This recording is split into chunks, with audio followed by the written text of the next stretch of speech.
मेरे को ये नहीं पता होता कि मैं कल क्या करने वाली हूँ। ये सामने से जो क्वेश्चन आता है कि आप अपने आप को कहाँ देखते हो 5 साल बाद, तो ये कुछ ज़्यादा ही मतलब ट्रिगी सी चीज़ हो जाती है, क्योंकि हमें नहीं पता कि हम कल क्या करने वाले, हम 1 घंटे के बाद क्या करने वाले। और आप अचानक से ये क्वेश्चन कर दोगे कि 5 साल बाद, 10 साल बाद, 12 साल बाद क्या कर रहे होगे, कैसे आप कैसे ये सोच सकते हो।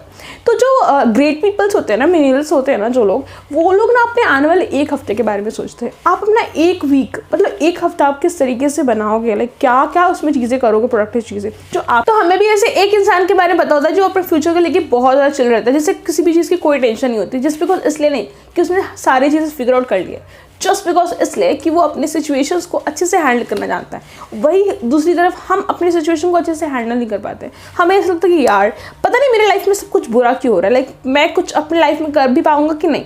In this video, I'm gonna talk about 5 habits which will help you to build your future. Like आप अपने दूसरे वीक में क्या करने वाले हो आपको पता होगा, बिकॉज आपका जो एक दिन है ना, उसे कंपाउंड करके ही आपका फ्यूचर बनता है। जो आप अपने करंट सिचुएशन में भी कर रहे हो ना, उसके बेस पे पता चलता है कि आप अपने फ्यूचर में क्या करोगे। अगर आप अभी फ़ोन चला रहे हो, स्क्रॉल कर रहे हो, टाइम वेस्ट कर रहे हो, आप प्रोडक्टिव नहीं बन रहे हो दिन ब दिन, तो आप ये कैसे सोच सकते हो कि आपका जो फ्यूचर होगा वो बहुत ज़्यादा बेस्ट होगा और जो आपने ड्रीम्स देख रखे वो पूरे होंगे। सो आपको मैं इस वीडियो में बताने वाली हूँ कि आप किस तरीके से अपने फ्यूचर को बेहतर बना सकते हो with this 5 habits. Hi guys, this is Bombay sunshine, welcome back to my channel. अगर आप इस चैनल पे नए हो तो प्लीज़ चैनल को सब्सक्राइब करो, बिकॉज यहाँ पे हेल्थ, मोटिवेशन और माइंडसेट से रिलेटेड वीडियोस रोज़ पोस्ट होते रहते हैं, जिसे आप मिस ना करो, इससे चैनल को सब्सक्राइब करो। तो चलिए अब हम बात करते हैं कि किस तरीके से आप अपने फ्यूचर को बेहतर बना सकते हो आपके आज से। तो देखो, एक जो मोस्ट हमेशा पूछा जाने वाला क्वेश्चन होता है ना मेरे से, इंटरव्यूज़ में, वो मैं बताती हूँ कि मुझे पूछा जाता है कि Vandana, where do you see yourself in next 5 years। मेरे को ये नहीं पता होता कि मैं कल क्या करने वाली हूँ। ये सामने से जो क्वेश्चन आता है कि आप अपने आप को कहाँ देखते हो 5 साल बाद, तो ये कुछ ज़्यादा ही मतलब ट्रिगी सी चीज़ हो जाती है, क्योंकि हमें नहीं पता कि हम कल क्या करने वाले, हम 1 घंटे के बाद क्या करने वाले। और आप अचानक से ये क्वेश्चन कर दोगे कि 5 साल बाद, 10 साल बाद, 12 साल बाद क्या कर रहे होगे, कैसे आप कैसे ये सोच सकते हो।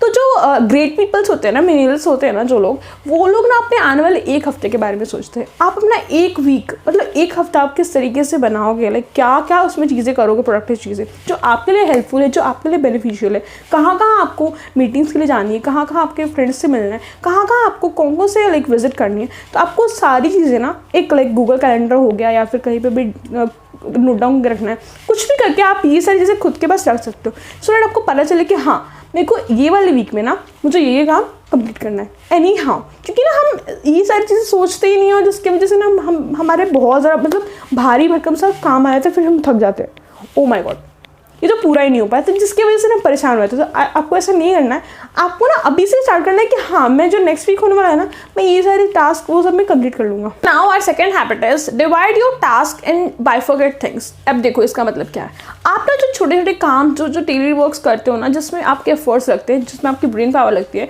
तो उससे भी आप थक जाते हो, जिसकी वजह से ना आप अपने जो बड़े बड़े काम है, जो इंपॉर्टेंट काम है, जिससे आप प्रायोरिटी करते हैं, वो पूरा ही नहीं कर पाते हो। तो इससे क्या होता है ना कि आपका काम ही पूरा नहीं हो पाता है। तो आपको क्या करना है ना कि आपको जो भी, अगर समझो कि हाँ मुझे आज मंडे के दिन क्या कपड़ा पहनना है, like what are the things which I am going to wear, और आज खाने में क्या बनेगा, या फिर मुझे कल कहाँ जाना है, कहाँ पे क्या करना है, तो आप ये चीज़ों को ना पहले से ही मतलब नोट करके रख लो, पहले से शेड्यूल कर लो कि हाँ मेरे को ये सारी चीज़ें करनी है और मैं ये चीज़ करूँगा। उस वक्त सोचना ये गलत रहेगा, क्योंकि उस वक्त टाइम भी जाता है और तो और आप वो चीज़ें मेस्मराइज होती है। इवन दो मैं अभी कुकिंग के बारे में सोच रही हूँ, तो मैं ये सोचूंगी कि हाँ अभी आज मैं क्या बनाऊंगी, तो मैं आज नहीं सोचूंगी, पहले से मैं 2 दिन पहले ये सोच के रखूँगी कि हाँ मुझे आज के दिन मंडे के दिन क्या प्रिपेयर करना है और ट्यूसडे के दिन क्या बनने वाला है। तो जिसकी वजह से ना मुझे ज़्यादा टेंशन नहीं होगी और तो और मुझे ज़्यादा मतलब टास्क नहीं होगा, क्योंकि छोटी छोटी चीज़ों में भी हमारा एफर्ट जाता है, जिसकी वजह से हमारे जो काम है वो पूरा भी नहीं हो पाता है। तो आपको क्या करना है ना कि आपको रोज़ के जो आपके टास्क है उसको डिवाइड करना है इन अ लिटिल फॉर्म, जिसकी वजह से आपको डिस्टर्बेंस नहीं क्रिएट होगा आपके जो भी इंपॉर्टेंट टास्क है उसको करने में। ठीक है, अब देखो, अब अपना थर्ड हैबिट है, आपको ना ऑलरेडी आपको इसी स्टेज पे ना आपको अपने चीज़ों को ना क्लियर रखना है। अब देखो, आपको क्या करना है, अगर आपको किसी से हेल्प चाहिए, कुछ चाहिए, तो आप उसके लिए ना बहुत सारे लोगों से क्वेश्चन पूछ सकते हो।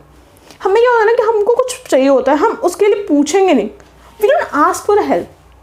तो जिसकी वजह से क्या होता है ना कि हम अक्सर सोचते हैं कि हाँ काश मैंने ये चीज़ पहले सोच ली होती, तो ये शायद आज मुझे ये डिफ़िकल्टी में मुझे ये फेस ना करना पड़ता हो।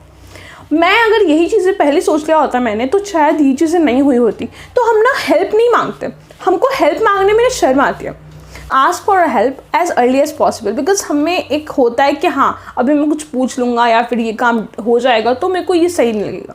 हमें ये मतलब आलसी का जो ये हैबिट है ना, लेजीनेस का, हम वो चीज़ फॉलो करते हैं हमेशा, जिसकी वजह से ना बहुत सारी चीज़ों में हम डम हो जाता है, जो चीज़ सही नहीं होती है। ठीक है, हमको चाहिए, हमको पता है कि हाँ हमको ये चीज़ आनी चाहिए, फ्यूचर में हमको आके मतलब 1 से 2 दिन के बाद हमको ये ज़रूरत पड़ेगी, बट हम उस वक्त ये काम नहीं करेंगे। वो चीज़ ना हम 10 घंटे के बाद करेंगे, 10 दिन के बाद करेंगे, जो चीज़ ना बहुत ज़्यादा डिफिकल्टी और मैसमराइज चीज़ें बना दी। तो चीज़ों को ना मैस मत बनाइए, उससे ना लाइक क्लियर है, आप उसी वक्त हेल्प मांग लीजिए तो चीज़ें बहुत ज़्यादा स्मूथ रहेगी और आपके लिए बहुत ज़्यादा बेनिफिशियल हो जाएगी। Now our fourth habit is the organise things from top to bottom. अब देखो ये क्या होता है, अब ना इसमें जो अगर चीज़ें हैं लाइक, अब मैं आपको एक एग्जाम्पल समझाती हूँ कि अगर आप एक स्टूडेंट हो, अगर मैं आपसे बोलूँ कि आपको 1 लाख रुपए महीना कमाना है, तो आप क्या सोचोगे कि 1 लाख रुपए तुरंत थोड़ी आने वाले। आप अपने मतलब नीचे से देखोगे तो बॉटम से देखोगे कि आपको टॉप तक कहाँ जाना है। आप चीज़ें अपने माइंडसेट को शिफ्ट करोगे कि हाँ मेरे को दिस स्टेप लूँगा, तब जाके वो चीज़ें फुलफिल होगी और फिर जाके मैं 1 लाख रुपए कमा पाऊँगा। मैं एज अ वर्टिकल टाइम में मैं बहुत सारे डायरेक्शन, बहुत सारे स्ट्रीम्स देखूँगा कि कहाँ कहाँ से मेरे को पैसे आने वाले हैं, जहाँ से मैं 1 लाख रुपीज़ मंथली कमा सकता हूँ। मैं अचानक से तो नहीं करूँगा कि हाँ मुझे मतलब बड़ा मतलब 1 लाख रुपए मिल जाए, ऐसा नहीं होने वाला। हम मुझे छोटे से शुरुआत करनी पड़ेगी। तो टेकिंग द स्मॉल स्टेप्स, आपके जो भी चीज़ें होती है ना, आप सोचते हो कि हाँ ये वाली चीज़ें ऐसे होने वाली, वो चीज़ें वैसी होने वाली, ऐसा नहीं करना है। आपको ना चीज़ों को ना लाइक बाइफरकेट करना है, लाइक उसको ना ब्रेक डाउन करो और then you just analyse it कि हाँ ये चीज़ें तो वर्क कर रही है। क्योंकि ना ऐसा होता है ना कि हम बहुत सारे बड़े बड़े टास्क ना हम मतलब उसी वक्त के लिए छोड़ देते हैं। तो आपको ऐसा नहीं करना कि आपको छोटे छोटे टास्क में उसको डिवाइड करना है। इवन तो आप वो चीज़ कर पाओगे, फिर भी हम करते नहीं हैं और जिसकी वजह से हमें आगे जाके दिक्कत होती है और फिर हम बहुत ज़्यादा उस वक्त स्ट्रेस हो जाते हैं। तो ये जो काम पीपल होते हैं ना, बहुत ज़्यादा लाइक उनको कुछ स्ट्रेस नहीं होता है फ्यूचर का, तो वो ये चीज़ें बहुत ज़्यादा मेंटली बेसिस पे करते हैं, जो हम सब नहीं करते। तो स्टार्ट डूइंग दिस, क्योंकि ना हम अक्सर ये चीज़ें लैक करते हैं, जिसकी वजह से ना हम टेंशन में आ जाते हैं। तो start doing this. And my fifth habit is automate the boring stuff. अब देखो इसका मतलब क्या है, आप ना बहुत सी चीज़ें होती है ना जिसमें आप अपना टाइम वेस्ट कर देते हो। Instead of doing your task, instead of doing your work, जो आपको पता है कि हाँ वो भी करना ज़रूरी है, बट तो और आप वो चीज़ को डिले करते रहोगे तो ये चीज़ें से ना ये वो लोग ना बाहर आ जाते हैं। ठीक है, अपने माइंडसेट को अगर आप नहीं बदलोगे ना, अगर आप चेंज नहीं करोगे तो चीज़ें चेंज नहीं होने वाली है। आपको ये चीज़ प्रोक्रेस्टिनेशन को छोड़ना पड़ेगा और तो और आपको रियल फैक्ट में आना पड़ेगा। अगर आपको अपने लाइफ में चेंजेस चाहिए, आपके फ्यूचर के हिसाब से आप सोच रहे हो उतना सब कुछ, तो आपको ना लाइक लिटिल ओवरवेल्म तो होना पड़ेगा। क्योंकि ना आप अगर वो चीज़ें सडन चेंजेस नहीं करोगे ना खुद में, तो कुछ नहीं होने वाला। आपको ये चीज़ समझनी पड़ेगी कि आपको ना किस तरीके से अपने बोरिंग जो चीज़ें हैं ना, जो आप कर रहे हो डेली बेसिस पे ना, आपको उसको मतलब ख़त्म कर देना चाहिए और तो और आपको न्यू चीज़ों को ना उसमें एडप्ट करना चाहिए। होप आपको आज का वीडियो अच्छा लगा होगा। अगर अच्छा लगा है तो प्लीज़ चैनल को सब्सक्राइब करिए और लाइक करना मत भूलिए। मिलती हूँ आपसे नेक्स्ट वीडियो में, तब तक के लिए बाय बाय।